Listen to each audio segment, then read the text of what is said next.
Hi, I'm Lyndsey and I'd like to share my testimony with you.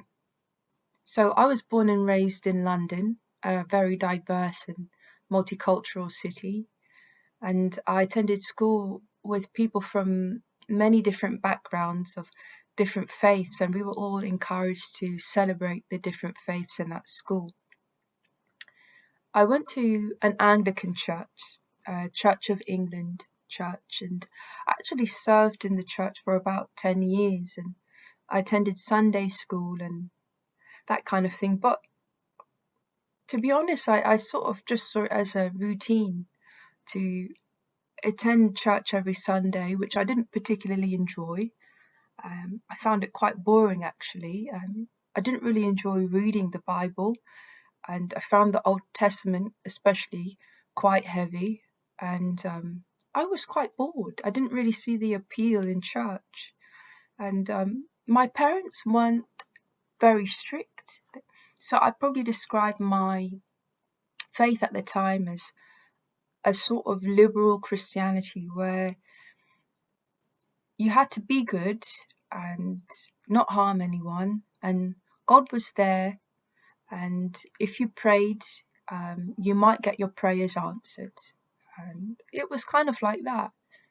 So when I reached my teenage years, I decided that, you know what, I don't really want to do this church thing anymore. I didn't really see the benefit of it to me in my life, and I thought maybe I can do things my way. I still believed that there was a God who existed, but I didn't really know much about him or how he related to me or anything like that. And when I got to uni, I made friends with lots of people from different faiths again, and many people who didn't believe in God. And I lived with these people, and the general culture in university is to go out, have fun, be in different relationships, have different experiences. And funnily enough, that didn't really appeal to me. I didn't really enjoy alcohol, so I didn't drink. And I just saw a lot of people having fun, but not something that was really fulfilling. It was all sort of temporary and driven by emotions, really. And I got to a point where I felt a bit lost, and I began questioning what the point of everything was. What is the point of my existence? If there is a God who supposedly created me and has a plan for me, who is he? How does he relate? And I began to research more about it, but at the same time, I was deeply curious as to what attracted people to live the lifestyle that they were living.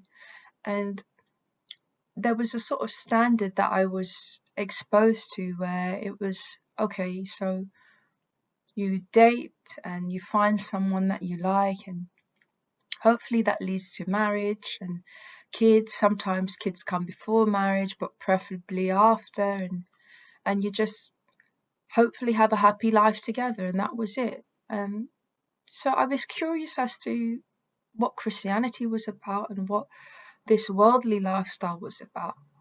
And I could say that I began to experiment at the same time both avenues. And I encountered quite a few Christians that would say, "Oh, I really feel the presence of God, and I really feel His love and His peace, and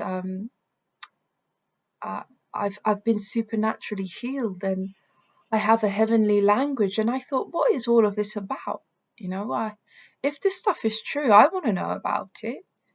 That there's so many different faiths and so many different variations of things, and I was just trying to get to the bottom of who is God for me, and if this Christianity and what was written about him in the scriptures was real.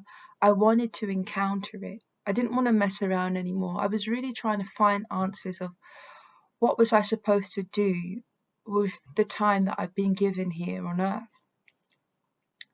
And so when I began to experience those things for myself, it became clear to me like there's really something here.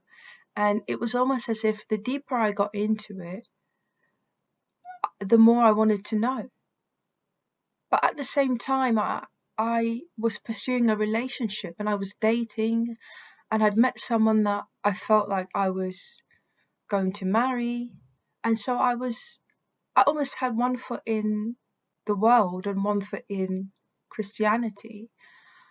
And the deeper I went into it and the deeper I went into knowing things about God, the more conflicted I became within myself because I couldn't really share what I was experiencing with the person I was in a relationship with because he wasn't at that stage of his faith.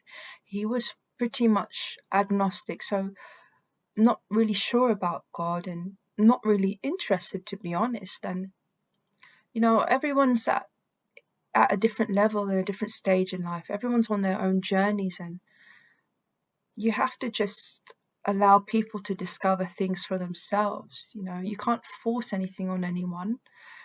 And it became clear to me that I had to make a decision where I had to let things go in order to know that I was living a life that fully honored Jesus and God, because I knew that there were things that I was doing that I wasn't supposed to do.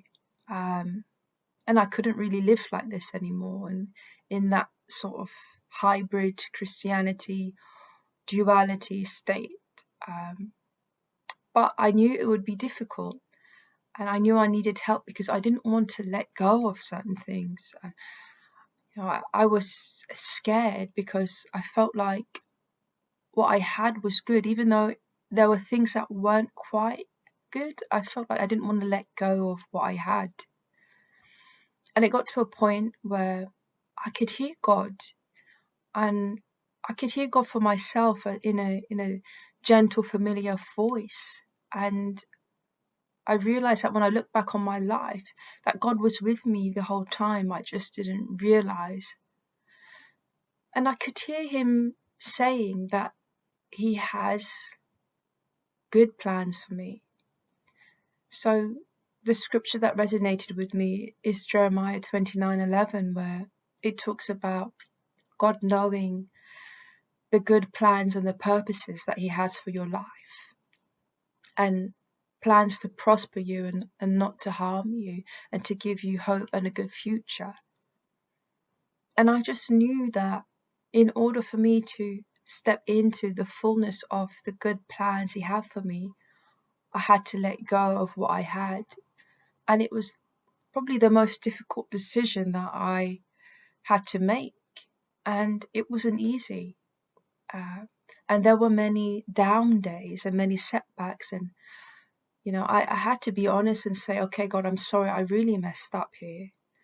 But I want to do things the way you want me to, because I don't have a clue of how to live this. And I want to have the confidence that when I come to the end of this life, that I can face you knowing that I've lived the way that you wanted me to live. Because I knew that pursuing a lifestyle that the world just describes as good or normal, it wasn't good enough for me anymore. It wasn't cutting it for me. It wasn't fulfilling. And I knew within myself that God had what was best for me. And throughout the whole process of coming out of that old lifestyle, from transitioning from that, I'm stepping into a Christian lifestyle. I felt God with me the whole way, reassuring me with his love and his peace and his grace and mercy, not feeling any condemnation for my past mistakes, because Jesus just welcomes you with open arms at whatever state you're in. And, he just wants to invite people on a personal journey with him. I don't know why it's so mysterious. Only God can explain himself. I can only share with you the peace that I have in knowing God and knowing that any circumstance or situation that I face, He has a solution for, because He created everything. He knows me better than I know myself, and only He has a solution and the key to satisfying my every need. So I hope that encourages you today, and I hope that you're blessed by this message. Thank you for listening.